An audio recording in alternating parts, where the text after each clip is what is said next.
Oh my god, that freaked me out for a minute. It said closed, but it was actually the way station. So this is east part of Montana safety rest area, and you are allowed to sleep in your vehicle to combat driver fatigue. So I am going to park in the car area, and I need to dump out my toilet. So oh my god, I'm so tired. That was easy though. That was an easy 5.5 hour drive. Lots of bugs on the window. I'm just going to park right under this tree. Do I want to park under the tree? Yeah, I'm going to park right at the end. Nope, this is for, oh, hang on. Rest area, animal regulations. Okay. All right, let me just straighten up so I'm not on the curb. But okay, just your general rest area with a propane tank. This is fine. So yes, I'm just going to quickly dump out the toilet.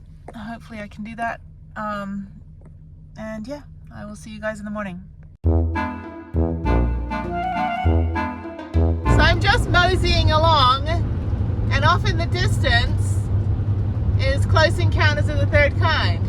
So I was going to say, if you get the movie reference, I'll be your best friend. So, all right, so I'm about 5 miles away from Devil's Tower. So let's go check this out.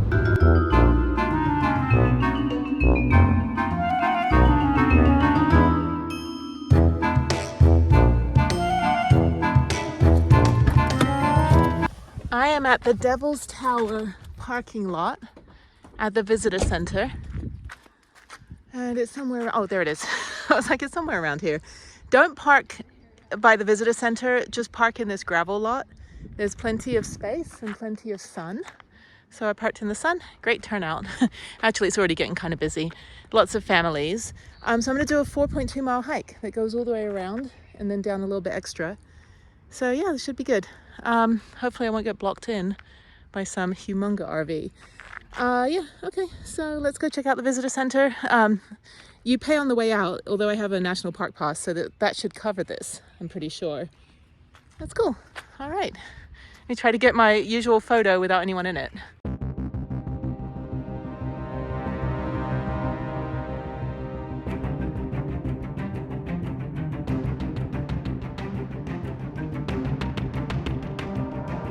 Okay, so there it is behind me. So apparently there's a bunch of people with their pets on the trail. Do not bring your dog unless it's a service dog. This is not like the city park. It's national park, national monument. You're not allowed to bring your pet. You can bring your service dog, but not a pet. So I was just talking to the janitor. Like, he looks like a ranger. He was helping me find the trail from the parking lot. And another guy was like reporting and they're like, well, he's like, I don't get paid enough to be able to enforce it. The officers have to. I'm like, okay, but it's federal law. Like, you know, service animal, yes. Pet, no. It's just like, I don't understand. Like, it says right here, no pets on trail. So right here, there's a sign, no pets on trail, only service animals. So it says right here, no smoking, no pets, and no bikes, which is generally the rule for national parks. So blind service animals and PTSD service animals are fine. But if you have like your little pets over there, as beautiful as the dogs are, they ain't allowed. So not even in a backpack. Please follow this rule, okay? Because people that are blind can't take their pets, or sorry, service dogs, because people bring their pets and it just becomes a big mess. So, okay, so let's do this. Okay, this is nice. There's no one here. The sun is on the wrong side, unfortunately. If you want to climb it, you can. You just need a permit. Yeah, climbing above the boulder field requires a reservation.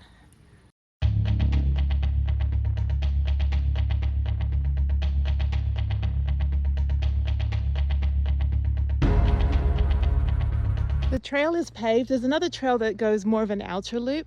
That's 2.5 miles. This one's like 1.5 miles. So you can bring your stroller, wheelchair, any other mobility devices. And I'm on the wrong side of the sun. I gotta be on the other side of it. Thankfully it loops around, so that's good. All right, now I'm all by myself. There's nobody. I guess nobody wants to walk more than half a mile. They're all at the viewpoint where I just took this picture. And again, sun's on the wrong side, so if I go on the other side, I should be able to get a better picture. This is great, actually. This is real chill. I have no idea how much it costs to get in because I have a free pass. But after this, I head to Wind Cave. So I don't know, this might be its own video, might not be its own video. Had a horrible, horrible experience last night with the local sheriff. He was basically on a power trip. I think he was dating the dispatcher. There were a bunch of like double 18-wheelers that were taking up all of the car parking spaces at the rest area.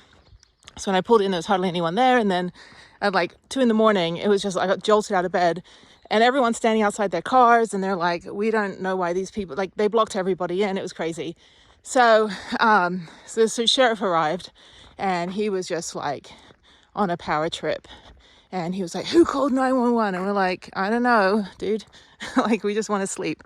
So Montana law, which I was in Montana, I'm in Wyoming now. No, I'm in South Dakota now. No, I'm in Wyoming. Shit. Anyway, Montana law says that you can sleep in your vehicle to combat fatigue. Obviously, when a double 18-wheeler, it's two 18-wheelers attached to each other. It's like a Cisco food truck. If obviously, like, you can't combat fatigue if they're like disrupting you and blocking you in and all this stuff. So they were illegally parked, like super illegally parked, and there was a whole truck area. And the cop did nothing. He goes, well, you know, like, I think he was defending his girlfriend who was the dispatcher. That's what it sounded like.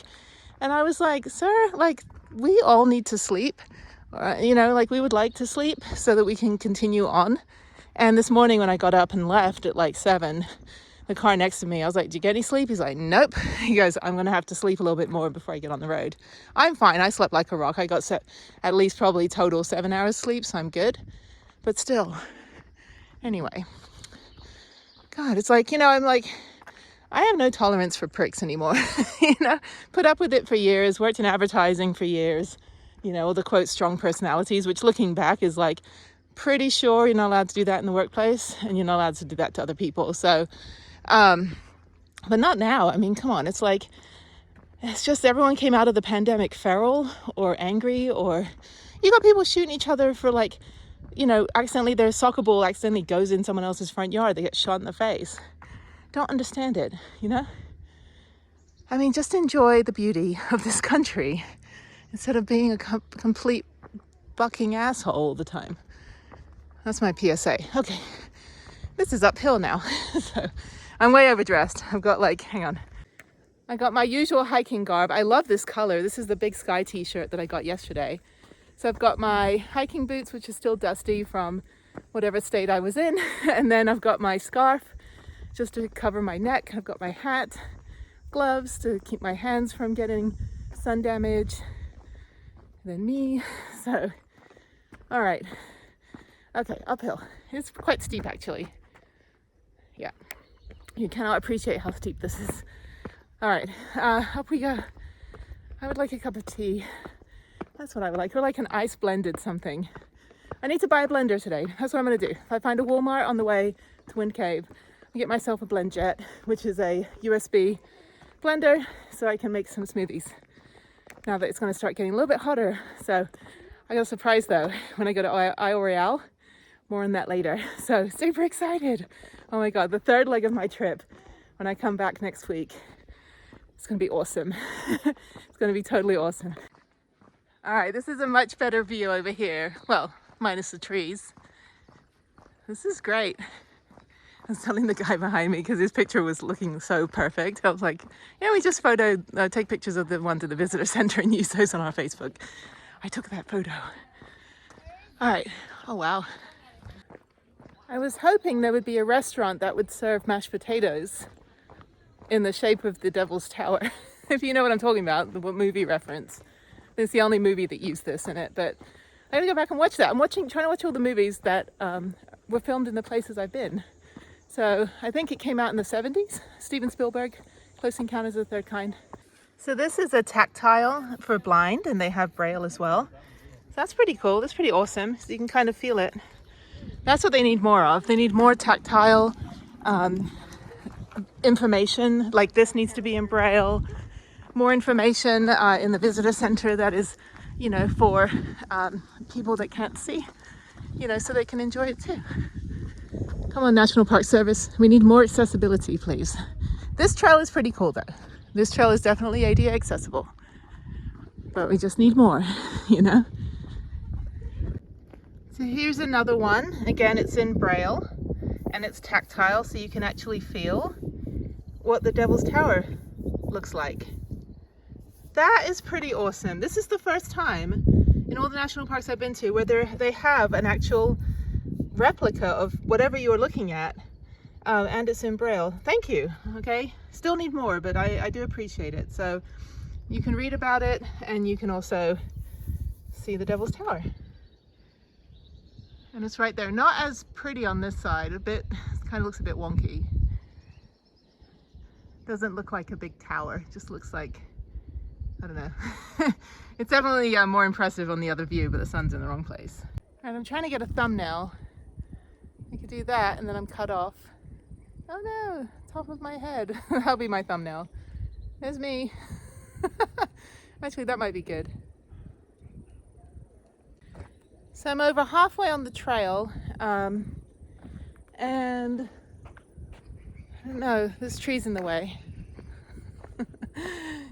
Move trees. All right, I don't think I need to go. I think I got a good picture. I got filters. Okay, I'm gonna keep going. Walk around the other side. Hopefully the sun moves before I get to the other side. Actually, I've only been hiking for 30 minutes and it's only been like a mile. Just over a mile, so super easy hike. A little steep in places, but come on, blue sky, hang on a minute. Whatever. Yeah. Anyway, so yeah, it's a great hike. This is good. I love the color of this shirt though. Totally digging it. Okay, now we get into a clearing. Okay, there's actually people climbing this thing right there. I am back near the visitor center. There's a good rock scramble place where you can also climb around if you want.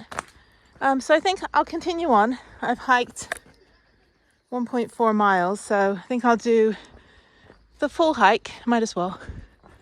And yeah, this is kind of cool. You can just sit on a rock and meditate. Or like the woman at Redwood that married the tree, you can like marry a rock. It's a thing.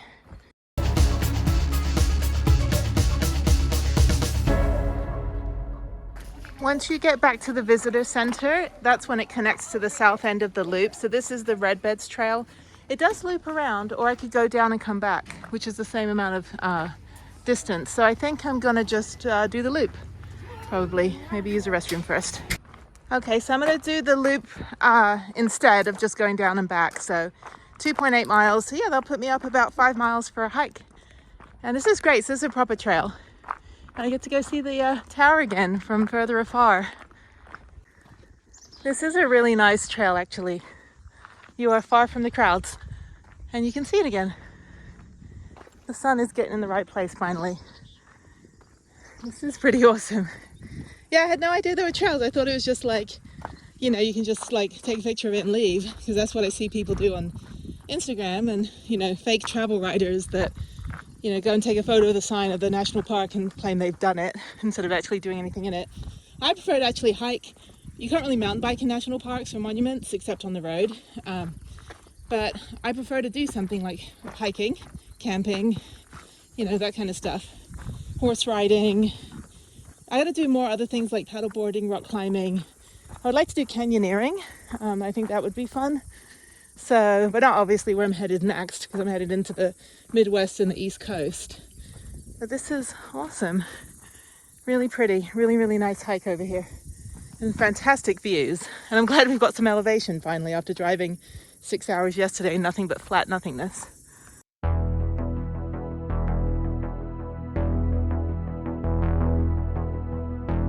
Right here where the Devil's Tower disappears. Oh shit, there's a rock. Okay, it forks off to the campsite, which is great if you're staying at the campsite. You can just walk over here, and now this loops around. So I'm just going to continue on the inner loop. Amazing views. Definitely a much better view of the tower on the outer trail here. And I think this should go, yeah, this should loop around. Yeah, so I could do that one where I go down and back up, which is what All Trails tells me to do, with the starting point at the campsite. But I started at the visitor center. So this works. This will be just as far, and I get to see the tower pretty much the whole time.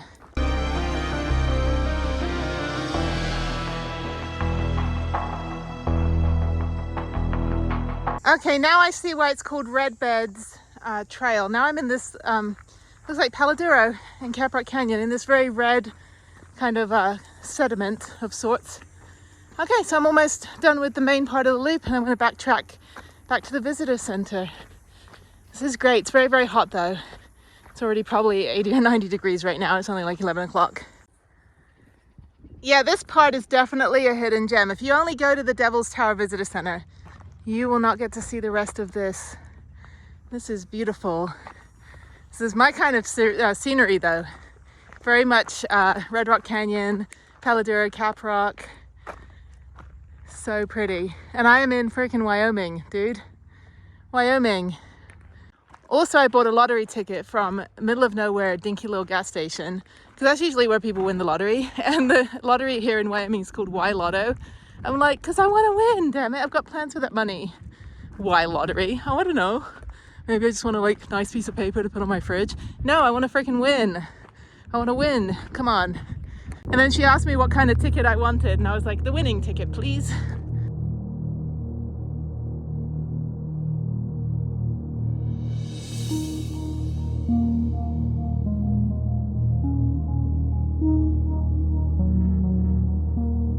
I am done with the hike, and there is an obstacle. There is a tree, but don't worry, there's a social trail. Go around it. It's getting busy now. It is 11:30. Probably could have started a little bit earlier. I only had a 1-hour drive from the rest area down here, but I was so tired from last night. It's fine though. I got here when there was probably about 25% of the people there are now. I see Prudence. Okay, I am going to use the restroom in my van. I'm not going to even battle anybody in line. Yeah, so there's van parking here. That's fine. But I parked over there in the sun, so that's good. Okay, so that's it. Devil's Tower, you were pretty awesome. Little hidden gem of a hike. Absolutely beautiful. And let me see how far I hiked here. I hiked 4.5 miles. So the actual loop around Devil's Tower is about a mile, maybe a mile and a half. And if you do the full trail like I did, the 2 loops, then you'll get about almost 4.5, 5 miles. So that's pretty good.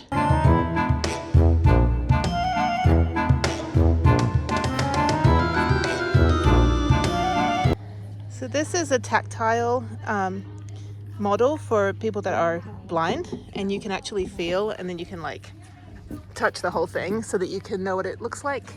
And there's a bunch of different ones of these all around the trail. And there's also Braille, so you can read what it is. So that's really cool. So that makes it more accessible for people that maybe can't see it or have limited vision. They're able to enjoy the park just like everybody else. So it's pretty cool. They have a thing going on over here. There's some kind of speech. Oh, it's a demonstration. Okay. Okay, let's head on out. All right.